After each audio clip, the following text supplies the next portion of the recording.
Welcome. In front of me is a Motorola Razr 60 Ultra, and today I will show you how you can go through the setup process of this phone. So when you boot it up for the first time, you'll be presented with the same screen as you can see on my end, and here you get to select your desired language, which for me that's going to be English, and once you have chosen your language, select Start. Then you can set up this device using an old one. This would be using Google accounts and stuff like that, so I personally like to do it myself, so I'm going to select Skip. And from there we can connect to Wi-Fi. This step is optional and you don't need to do so. You can also insert a SIM card, again, step optional, you don't need to do so, but if I choose to skip both of the mobile kind of network connections, so I have no internet now, I won't be able to sign into a Google account throughout the setup process, restore apps and data, get software updates, and automatically set date and time. This is only throughout the setup process, and once it's finished, I can change it later on in the settings by just either popping in a SIM card or reconnecting to Wi-Fi.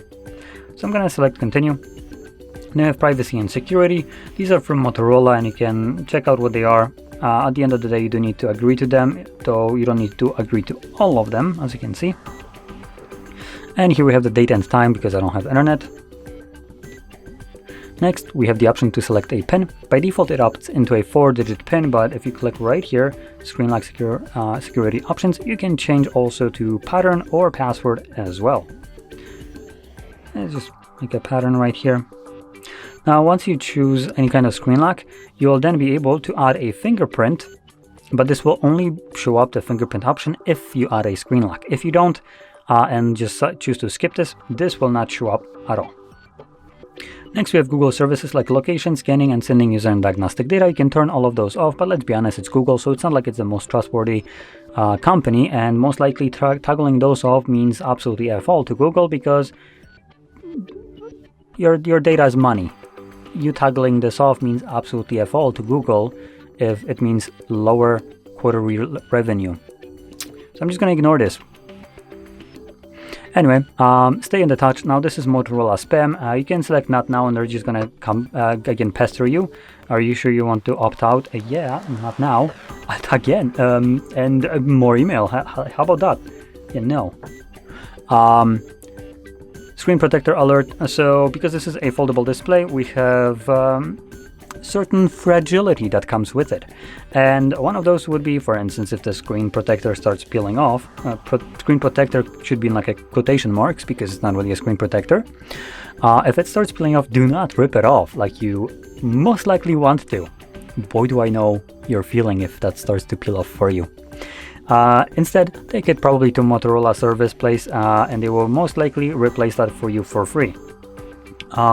This is technically a protective layer for the display, but it's not supposedly removable, though it might start peeling off specifically at the fold right here after a certain amount of time, maybe like 6 months, 8 months, something like that. I used to have a Samsung Fold, I don't remember which one, 2 generations back from now on, and it started peeling off about like 7-8 months into usage. They replaced it for free, but again, Samsung, Motorola, so 2 different companies.